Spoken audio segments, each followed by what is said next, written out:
Molière'in beş pərdəli mizantropi pyesi haqqında danışmaq istəyirəm. Bu əsər əsasən səhnə üçün hazırlanıbdır. Yəni beş pərdəli komediya gedir, amma əslində buna tragikomediya da demək olar. İlk dəfə mizantropist insanı burada görmüşdüm. Deməli, mən özüm də mizantropistəm və əsasən insanlar mizantropiyanı asosiallıqla və yaxud da ki, məsələn, Yunancadan tərcümədə mizantropiyada insanlardan nifrət mənasına gəlir və burada da nifrət anlayışı varsa, bir mənalı olaraq qəbul edilməzdir. Burada mənim anlamadığım bir şey var. Nifrət birincisi sevgi kimi bir hissdir. Yəni bir hissin negativ olması, daha doğrusu bunun özü də bir alğıdır. Negativ olması o hissi boğmalı, bastırmalı olduğumuz, yaşamamalı olduğumuz mənasına gəlmir. Çünki insanın bir kölgə tərəfi də var. Yəni nifrət də qısaca zərər vermirsə, nifrət nitqi varsa, yəni insanları ölmə səsləmirsənsə, təbii bir hissdir. Yəni insan bunu yaşaya bilər. Veronika ölmək istəyir əsərində Paulo Coelho'nun məsəl üçün o hissə kitabdan danışanda demişdim ki, orada dəlixanada olanda qız deyirdi ki, mən anama nifrət edə bilmərəm. Daha sonra isə deyirdi ki, mən dəliyəm, deməli mənə hər şey olar və bu hissi yaşayır. Yəni o anasına hissi yaşayır normal şərtlərdə, çünki valideynə nifrət edə bilmirsən. O səni dünyaya gətirib və baxıb deyə onsuz da bir borcluluq hissi var və borcluluq hissi bizə mane olur ki, valideynlərə nifrət eləyək. Bir növ ədalətli hesab eləmirik, amma o hissi yaşayandan sonra daha rahatlayırdı, daha azad hiss eləyirdi. Yəni nifrət özü də yaşanılması lazım olan, hiss edilməsi azad olan bir hissdir deyə düşünürəm. Mizantropiya insanlardan nifrətdir deyə bilərik hardasa, amma insanlardan nifrət eləyəndə bir ideologiyası yoxdur ki, insanlar pisdir, mən insanlardan nifrət eləyirəm, gəlin öldürək insanlar, bir-birimizi öldürək deyə bir şey yoxdursa, bu mizantropiyanı negativ və yaxud da ki, təhlükəli bir şey eləmir. Ümumilikdə mizantropiyaya hardasa xəstəlik kimi də dəyərləndirirlər, amma başlı başına mizantropiya bir xəstəlik deyil. Sadəcə olaraq insanın xislətinin daxilində, yəni öz xislətinin çirkin olduğunu, riyakar olduğuna inanır mizantropistlər. Yəni gözəl, pozitiv şeylərin saxta olduğunu inanır və Molière'in mizantrop əsərində, deməli, dediyim kimi bu əsərlə dəyərləndirəcəm. Burada, deməli, adı yadımdan çıxdı. Alkest də gedir, amma Alst kimi də yazılır, amma adlar o qədər də önəmli deyil. Demək, Alst ilk pərdədə öz dostuyla danışır, dostu da onunla əks fikirdədir. Burada insanların ikiyüzlülüyündən Parisdədir keçir bu hadisə. Parisdə insanların saxta mədəniyyətindən, saxta səmimiyyətindən gileylənir, şikayətlənir və qarşı tərəfdə əksinə bu fikirlərinin çox radikal olduğunu, bu düşüncələrini dəyişdirir. Yəni bu mövzuda müzakirələr olur.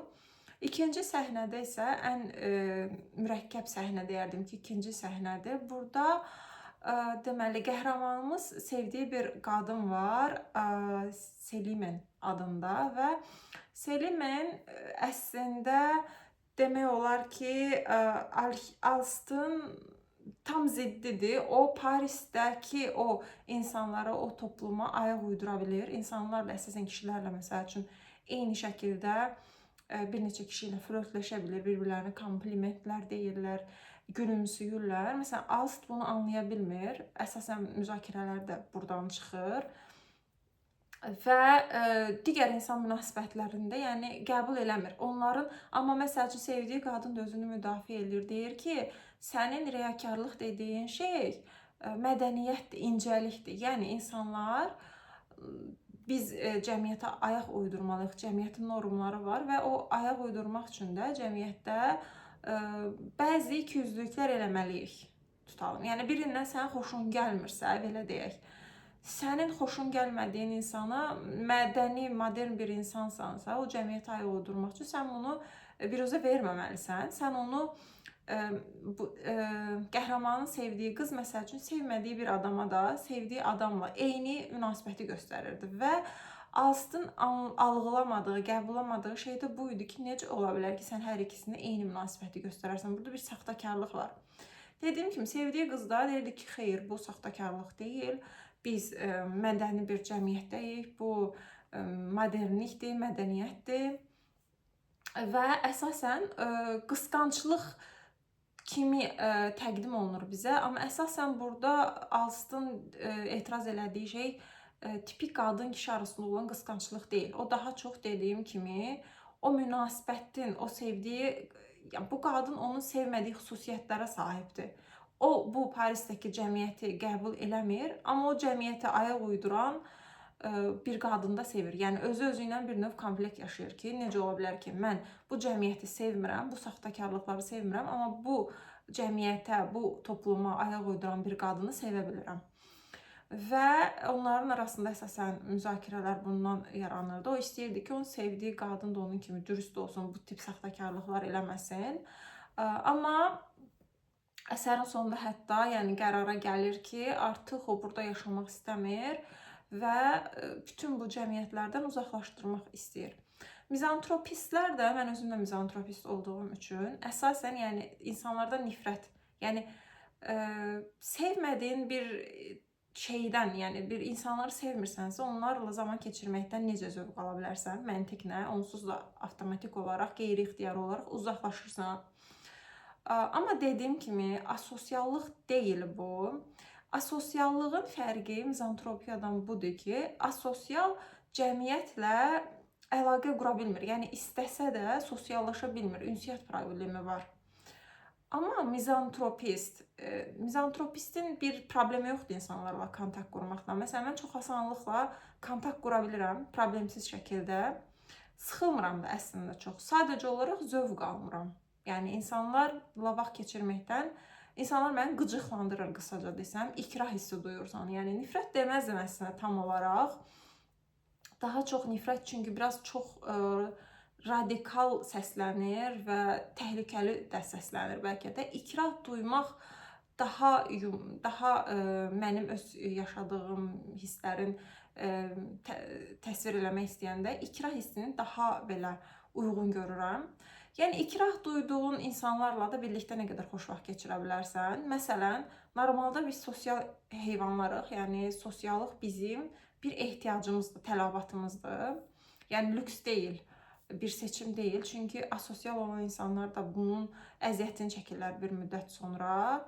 İnsan çünki diskriminasiya, özünü də diskriminasiya eləsə və yaxud da ki, cəmiyyət onu diskriminasiya eləsə, onda psixoloji pozuntular olur. Yəni bu cinayətkarların psixoloji pozuntusu olan, psixoloji xəstəliyi olan insanların da əksəriyyətinin bu kimi problemləri olur. Ya onlar asosial olurlar, ya da ki, cəmiyyət onları diskriminasiya edir. Ya özləri adaptasiya edə bilmir, belə deyək, ya da öz cəmiyyət onları.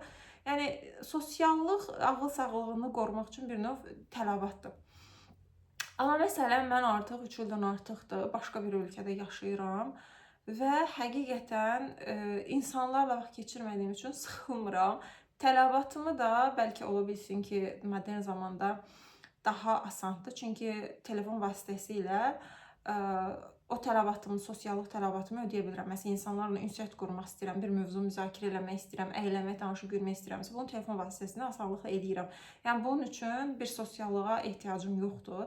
Bəlkə texnologiyanın inkişaf eləmədiyi irəliki əsrlərdə olsaydıq, öncəki daha doğrusu əsrlərdə olsaydıq, bəlkə də fərqli olardı. Amma yəni şəxsən mənim sosial insanlarla birlikdə olmamaq kimi bir problem yaşamıram. Yəni özümü depressiv hiss eləmirəm, günümü tək keçirdəndə, özümlə keçirəndə, həftə sonu tək keçirəndə hiss eləmirəm. Əksinə, özümü məcbur eləyəndə ki, bu bir ehtiyacdır, mən insanlarla qaynayıb qarışmalıyam, ünsiyyət qurmalıyam.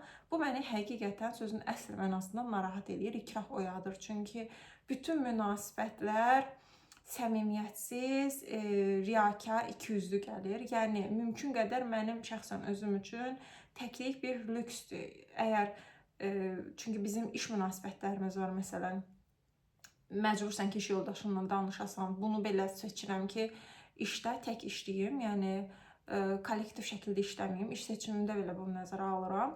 Və yaxud da ki, dostlar, qohumlar münasibətlərindən də çəkinməyə çalışıram. Çünki dediyim kimi, yəni bu şey mənə zövq vermir və səthi gəlir hardasa. Yəni mizantropiya təhlükəli bir şey deyil və yaxud da ki, pessimizmlə əlaqələndirirlər. Mizantropiya tam olaraq pessimist bir düşüncə də deyil. Yəni pessimist dediyimiz şey gələcəyə ümidlə ölçülür ki, yəni gələcəkdə hər şey pis olacaq, heç bir şey yaxşı olmayacaq. Biz o adama deyə bilərik pessimist. Hardasa o da müzakirəlidir. Amma mizantropist tamam fərqli bir şeydir. Yəni insanların xisləti çirkindirsə, biz bunu yəni fərqində olan insana və bunun üçün çəkilən, kənarlaşan, cəmiyyətdən kənarlaşan, təkliyindən zövq alan insanlara xəstə deyə bilmərik və yaxud da ki, pessimist deyə bilmərik. Yəni çünki bunun özü də bir seçimdir hardasa. Dediyim kimi, asosiallıq bir seçim deyil, məcburiyyətdir. Çünki kontakt qura bilmirsən. Amma mizantropiya tamam fərqli bir şeydir, bir seçimdir. Hardasa olsa, hardasa deyərdim ki, bir səviyyədir hətta, bir insanlardan uzaq qala bilmək, tək başına əylənə bilməyin özü də, tək başına özünlə vaxt keçirmək, sıxılmadan vaxt keçirməyin özü də bir səviyyəyə gəlib çıxmaqdır deyərdim, təvazökarlıqdan uzaq olsa da. Və burada da məsəl üçün əsərin sonu maraqlıdır ki, Molière'in əsərində sevdiyi qadına şərt qoyur ki, ya mənlə gedəcəksən, yəni bu toplumdan, Parisdəki bu 200-lü cəmiyyətdən uzaqlaşacağıq və yaxud da ki, ayrılacaq kimi şərt qoyur və qız da deyir ki, xeyr, mən uzaqlaşa bilmərəm və öz seçimini eləyir. Daha sonradan isə əsərlərin sonunda da onsuz da qəhrəman uzaqlaşıb gedir bu toplumdan və anlayırıq ki, onun sevdiyi qadın bir çox kişilərə yazdığı fərqli məktublar tapılır. Yəni onu sevdiyi qadın da elə o yanılmırdı, riyakar olduğu ortaya çıxır. Yəni o adam əslində mizantrop olmasıyla, bu cəmiyyətə nifrət eləməsiylə haqsız deyildi. Sevdiyi qadına qarşı şübhələri var idi, onu algılaya bilmədiyi şeylər var idi.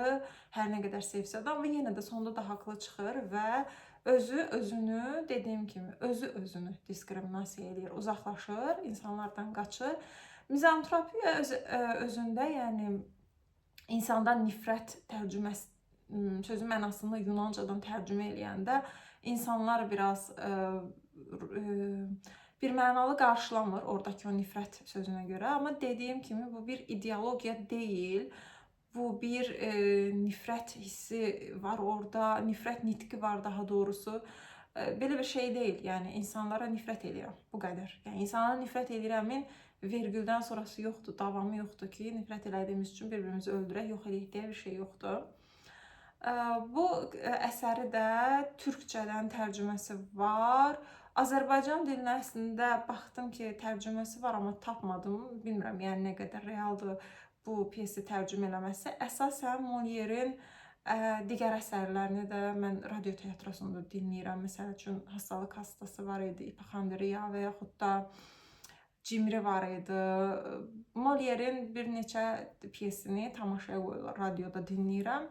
Bu əsəri də yox idi, daha doğrusu türkçədə yox idi. Alman dilində var, ingilis dilində var. Yəni belə, bu da mizantropiya haqqında bir məsələ idi ki, insanlar ən çox asosiallıq və mizantropiyanı qarışdırırlar. Mizantropiyanı dəhşətli bir şey kimi, dinfobiya kimi, məsələn, dinfobluq da belə bir şeydir.